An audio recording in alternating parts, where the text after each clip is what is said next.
organisé avec une équipe. Vous avez le conseil scientifique avec deux de ses membres qui vont s'exprimer dans un instant. C'est un colloque qui a eu subir certains avatars, parce qu'il y a eu la pandémie, et le président du conseil scientifique, Jean-François Delcrécy, c'est à quel point on est soucieux de lire les avis. Et donc on a tenu compte au fur et à mesure, et on a quelquefois reporté un colloque qui aurait pu être organisé il y a à peu près un an. Cela étant, ça nous a permis d'être encore plus impatients de vous retrouver. Et donc, c'est un colloque scientifique, le premier d'une série de colloques qui vont être organisés dans la démarche retour d'expérience et anticipation d'une situation de crise. On a la pandémie, on en aura d'autres. Pour nous, il était important d'avoir cette dimension aussi internationale, de voir comment un certain nombre de questions se sont posées et quels étaient les enjeux, de décrypter avec une approche transdisciplinaire, mais une attention particulière pour les questions d'éthique.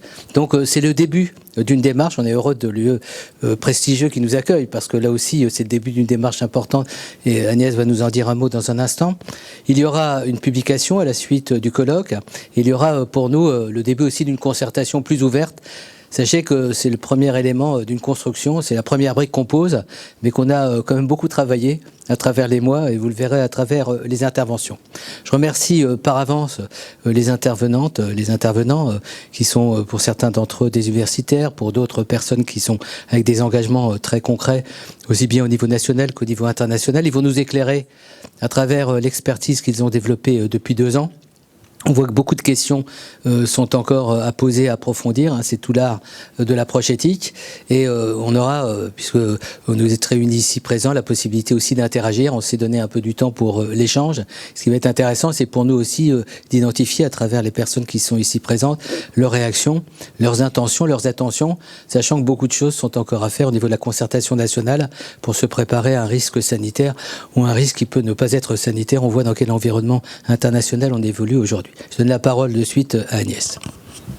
Alors on vient d'ouvrir nos portes, donc peut-être que probablement que tout le monde ne connaît pas ici Future for Care, donc laissez-moi s'il vous plaît prendre un instant pour vous dire ce que nous sommes. Alors Future for Care, c'est un écosystème entièrement tourné sur la santé numérique qui a la singularité d'avoir été fondé par 4 acteurs complémentaires de l'industrie que sont Sanofi, Capgemini, Orange et Generali, dans une démarche fondamentalement multidisciplinaire, en se disant que ça n'est que par la rencontre d'expertises diverses que on pourra faire progresser le marché de la santé numérique.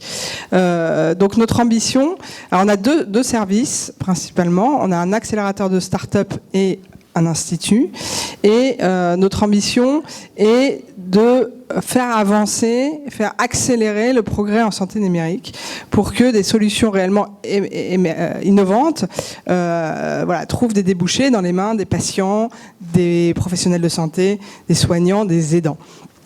Et c'est en fait pas si simple, même si ce marché est très prometteur, mais c'est pas si simple parce que moins que des idées, moins que des solutions techniques, on s'aperçoit que ce qui manque aujourd'hui réellement, c'est un cadre qui soit accepté par tous et qui réellement libère les usages.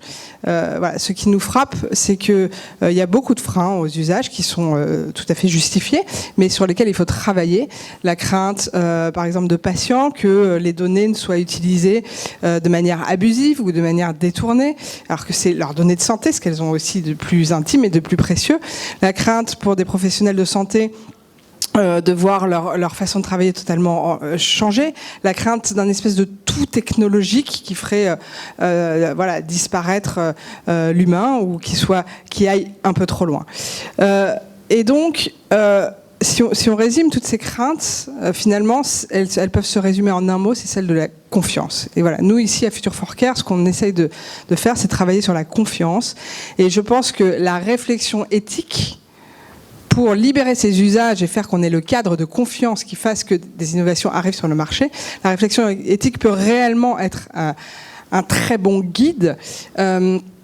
Parce que, Emmanuel, tu l'as plusieurs fois, là, dans les quelques minutes où tu as parlé et utilisé ce mot, votre réflexion éthique est multidisciplinaire. Elle est transverse. Et je pense que quand on parle des questions que soulève le choc de deux secteurs qui jusqu'ici travaillaient peu ensemble, celui de la santé et celui du numérique, il faut nécessairement avoir une démarche intellectuelle qui soit ouverte et transverse. Et je pense qu'il faut qu'on soit guidé par cette réflexion éthique qui veut porter les valeurs pour libérer ces usages.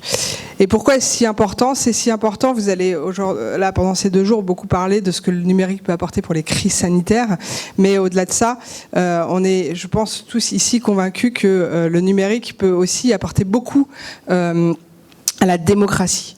Il y a aujourd'hui sur la planète plus de smartphones que d'êtres vivants.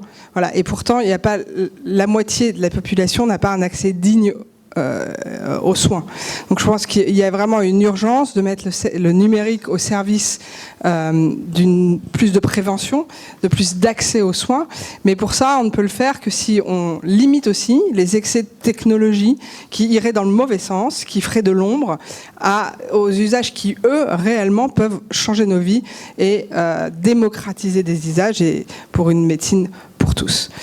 Voilà un peu ce qui nous guide. Voilà pourquoi nous sommes, Emmanuel, et nous sommes tous vraiment ravis et honorés de vous avoir ici.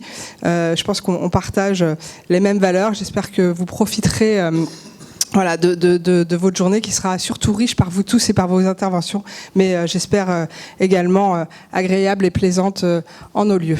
Merci Emmanuel. Merci Agnès de l'accueil.